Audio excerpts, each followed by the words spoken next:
कि स्कूल में कॉलेज में हमको हिजाब पहन के जाना है। मेरा कोई आपत्ति नहीं, आप जो भी पहने, लेकिन आप अगर स्कूल में कॉलेज में हिजाब पहन के जाते हैं तो कल हिंदू भाई लोग बोलेगा हम भी कोई ड्रेस पहन के जाएगा, कोई कल क्रिश्चियन लोग बोलेगा हम भी कोई ड्रेस पहन के जाएगा। अरे भाई, कॉलेज और स्कूल पढ़ने के लिए होता है, वो फैशन शो के लिए नहीं होता है कि आप जाके फैशन शो शुरू कर दो। ये बात नहीं होता है। ये बात आपका मन में रहना चाहिए कि मुसलमान बच्चियों को भी पढ़ने का अधिकार है, उनको भी डॉक्टर बनना चाहिए, उनको भी इंजीनियर बनना चाहिए। कहाँ आप उनको हिजाब का चक्कर में फंसा रहा है। तो हिजाब आप पहनो, आपका घर में पहनो, जहां भी पहनो, लेकिन जब कॉलेज और स्कूल में आप जाते हो तब स्कूल कॉलेज का यूनिफॉर्म पहनो। वो यूनिफॉर्म से आपका बीच में समानता आएगा, आपका बीच में इक्वालिटी आएगा, एक दूसरे का बीच में प्यार और मोहब्बत होगा, आप आगे जा सकेगा। लेकिन कांग्रेस बोल रहे नहीं नहीं, मुसलमान बेटियों को डॉक्टर नहीं बनना चाहिए, इंजीनियर नहीं बनना चाहिए, उनको हिजाब पहनना चाहिए और कुछ नहीं करना चाहिए। ऐसे कांग्रेस का राजनीति है। हरीश रावत जी यहाँ में बोला कि मुस्लिम यूनिवर्सिटी होना चाहिए। अरे बाबा, मुस्लिम यूनिवर्सिटी में पास करने के बाद वो लोग को क्या रिलायंस में नौकरी मिलेगा, उनको क्या अदानी में नौकरी मिलेगा, उनको क्या टाटा में नौकरी मिलेगा। अरे हरीश रावत जी, आप बोला है महाभारत में भीष्म जो है मैं वो भी हूँ। अरे महाभारत का भीष्म कौरव में था, लेकिन उनका मन पांडव का साथ है, पांडव का साथ था। आज आपने वोट का लालच में इतना तक गिर गया कि वो अब हिंदू है, क्यों नहीं बोलते हैं हम एक हिंदू यूनिवर्सिटी करेगा यहाँ में। वो तो आप नहीं बोलेगा, हम चाहते भी नहीं हूँ। हमारा मन में यही है कि ऐसा यूनिवर्सिटी बने जो यूनिवर्सिटी से मेरा उत्तराखंड का व्यक्ति, उत्तराखंड का बच्चा बच्ची जाके एम्स में नौकरी मिले, उनको पूरा देश में नौकरी मिले, ऐसा यूनिवर्सिटी हमको चाहिए। भाई, कोई कैंडिडेट खड़ा हुआ है, आप इसको मनाओ कि आप चेयरमैन दूंगा, अब मैं सरकार बनेगा। सरकार तो उत्तराखंड में कांग्रेस का नहीं बनेगा, कोई चंद्र ग्रह में बनेगा, कोई मून में बनेगा, अलग बात है, लेकिन कम से कम उसको मनाना है।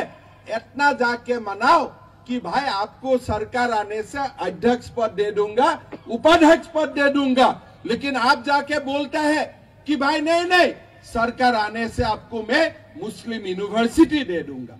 पर ये कौन सा सेकुलरिज्म है, ये कौन सा धर्मनिरपेक्षता है।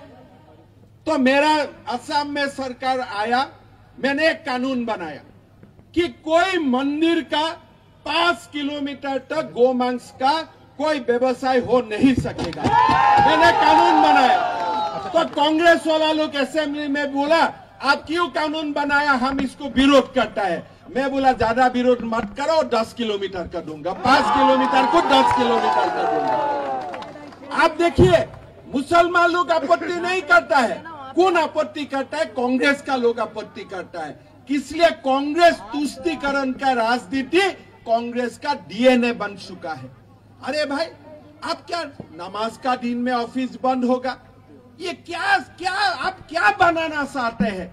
एक जिन्ना तो देश को टुकड़ा टुकड़ा करके लेके गया है, और आप क्या, आपका जिन्ना का भूत घुस गया है क्या, ये देश को आप दोबारा टुकड़ा टुकड़ा करना चाहते हैं क्या। आज अभी देखो, राहुल गांधी 2 दिन से पीछे पड़ा है कि इंडिया देश नहीं है, इंडिया एक यूनियन ऑफ स्टेट्स है। अरे भाई, ये क्या बास का यूनियन है, ये क्या स्टूडेंट्स यूनियन है, ये क्या कल्चरल यूनियन है। देश एक जीवित आत्मा होता है, देश ऐसा बात नहीं है, देश यूनियन नहीं होता है। आज राहुल गांधी का ऐसा हालत हो गया कि वो बोलता है हमारा देश एक यूनियन ऑफ स्टेट है, उत्तराखंड और असम मिल के भारत बनाया है। नहीं, भारत हमारा आत्मा है। 5000 साल का पहले से ही हम भारतीय है, और भारतीय मरते दम तक हम भारतीय रहेगा। अब देखो, अब देश में क्या क्या बात आने लगा है। देश में बात आने लगा है कि हिजाब का बात करो। नरेंद्र मोदी किसका बात करता है? नरेंद्र मोदी सनराइज इंडस्ट्री का बात करता है, आर्टिफिशियल इंटेलिजेंस का बात करता है, नरेंद्र मोदी इंटरनेट का बात करता है, नरेंद्र मोदी बोलता है देश को मंगल ग्रह तक जाना चाहिए, नरेंद्र मोदी बोलता है देश को विश्व गुरु बनना चाहिए, और ये लोग जाके क्या बोलता है मेरा बेटी को आप लोग हिजाब पहनो। अरे भाई ये काम का काम बाद हुआ है क्या? आज आप ये लोग का मेंटेलिटी देखो, ये लोगों का मेंटेलिटी देखो। जनरल बिपिन रावत था हमारा उत्तराखंड की गौरव था, देश का गौरव था। उनका नेतृत्व में भारत ने पाकिस्तान में सर्जिकल स्ट्राइक किया। राहुल गांधी क्या बोला? भाई प्रूफ दो, प्रमाण दो। अरे भाई आप कौन सा पिता का बेटा है? कभी हमने प्रूफ मांगा हो क्या? हमने कोई प्रूफ मांगा हो क्या? अरे मेरा सैनिक बल से, मेरा आर्मी से आपका प्रूफ मानने का आपको क्या अधिकार है? मेरा अगर आर्मी बोल दिया कि हमने पाकिस्तान में बम फूटाया तो फूटाया, उसमें क्या डिस्प्यूट है? उसमें दोबारा क्या बोलने का है? क्या आपका बिपिन रावत पर विश्वास नहीं है? आपका मेरा उत्तराखंड का जो बेटा आर्मी में नौकरी करता है उनका ऊपर आपका क्या विश्वास नहीं है? जब वो बोल दिया कि हमने स्ट्राइक किया, सर्जिकल स्ट्राइक किया, हमने एयर स्ट्राइक किया, तब किया, और उसमें आपको क्यों प्रूफ चाहिए? मैंने कभी प्रूफ मांगा हो क्या? क्या आप सचमुच राजीव गांधी का बेटा है कि नहीं? मैंने कभी प्रूफ मांगा हूं क्या आपसे? तो ऐसा आप सैनिकों का अपमान मत करो। देश बहुत ऊपर का चीज होता है, देश ऐसा नहीं होता है। लोग देश के लिए मरते हैं, लोग देश के लिए जीते हैं, लोग व्यक्ति के लिए नहीं जीते हैं। लोग बोलता है मेरे से देश ऊपर है, लोग बोलता है परिवार मुझसे ऊपर है, लोग बोलता है जननी जन्मभूमि स्वर्गादपि गरीयसी। वो जननी को आप क्वेश्चन करेगा, वो जननी को आप सवाल करेगा। जब आप देखो आज वो लोग नरेंद्र मोदी को बोलता है मोदी क्या किया? अरे अमेरिका ने वैक्सीन बनाया, रशिया ने वैक्सीन बनाया, साथ साथ में भारत में भी वैक्सीन बनाया। और जब भारत ने वैक्सीन बनाया और कांग्रेस लोग पूछता है इसका प्रूफ क्या है? बेटा जब अमेरिका ने वैक्सीन बनाया, आप अमेरिका में जाके पूछा क्या इसका प्रूफ क्या है? जब भारत कुछ बनाता है आपको प्रूफ चाहिए, और पाकिस्तान जब कुछ बनाता है बोलता है नहीं नहीं बहुत अच्छा किया, बहुत अच्छा चीज आपने बनाया। चाइना ने कुछ बनाया और बहुत अच्छा किया। अभी राहुल गांधी बोलता है अरे चाइना आगे बढ़ रहा है, चाइना आगे बढ़ रहा है। आप चाइना का फ्री एडवर्टाइज क्यों कर रहे हैं? आप चाइना का फ्री एडवर्टाइज क्यों करते हो?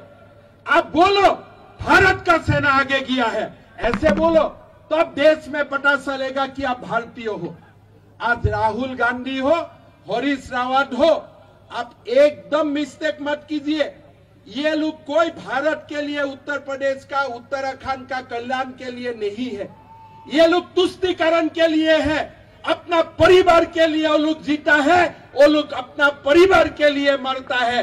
लेकिन नरेंद्र मोदी जैसा नेता जो कभी कभी पैदा होता है वो देश के लिए जीता है। मोदी जिंदाबाद। भाई और बहनों, बहुत समय का बाद देश को मोदी जैसा नेता मिला है। आज देश को मोदी जैसा नेता मिला है, ये हमारा देश का भाग्य था। आप देखिए कैसे कोई सोच सकता था क्या कि भारत का विमान जाके पाकिस्तान में बम गिराएगा? कोई सोच सकता था क्या पाकिस्तान में भी सर्जिकल स्ट्राइक संभव है? कोई सोच सकता था क्या अगर देश में कोरोना महामारी आएगा कि भारत भी वही नेशन में होगा जो नेशन में एक नहीं दो वैक्सीन बनेगा? कौन सोच रहा था? आज गरीब के लिए, अब गरीब के लिए प्रधानमंत्री जी जीता है। प्रधानमंत्री जी जब कोविड का पेंडेमिक आया, सबसे उन्होंने गरीब के लिए सोचा कि भाई गरीब को कैसे सहायता किया जाए। आज आप सोच लीजिए कि हमारा आइजोल है, इम्फॉल है, जो जाना भी संभव नहीं है, दूर दूर तक गांव तक उन्होंने रेशन भेजा। लोगों को फ्री रेशन भेजा कि भाई कोई किसी का प्रॉब्लम नहीं होना चाहिए। आज अकाउंट खुला, अकाउंट में पैसा डाला, आज गैस का चूल्हा मिला मां को। आज आपको एक एक करके आप देखिए, जो प्रधानमंत्री जी काम कर रहा है वो देश में कोई नहीं सोचा था कि ऐसा काम संभव है। हर घर में बिजली, लोगों का मन में था कि बिजली होना चाहिए, लेकिन लोगों का सपना में ये नहीं था कि 2 साल में ही हर घर में बिजली होगा। लोगों का सपना में था कि घर में पानी मिलना चाहिए, जल मिलना चाहिए, लेकिन जल जीवन मिशन जैसा स्कीम होगा, सचमुच घर घर में जल जाएगा, ये लोग सोचता नहीं था। लोगों का मन में था कि रास्ता बनना चाहिए, लेकिन आज उत्तराखंड में जैसा नेशनल हाईवे बना वो लोगों का सपना में नहीं था। आज अरुणाचल में जितना जैसा रोड बना वो लोगों का सपना में नहीं था। आज कांग्रेस का एक मंत्री था AK एंटोनी, उन्होंने क्या बोला कि हमारा गलती हो गया, हम चाइनीज का जो बॉर्डर है, टेरिटरी है, उसमें हमको रास्ता बनाना था। आपने तो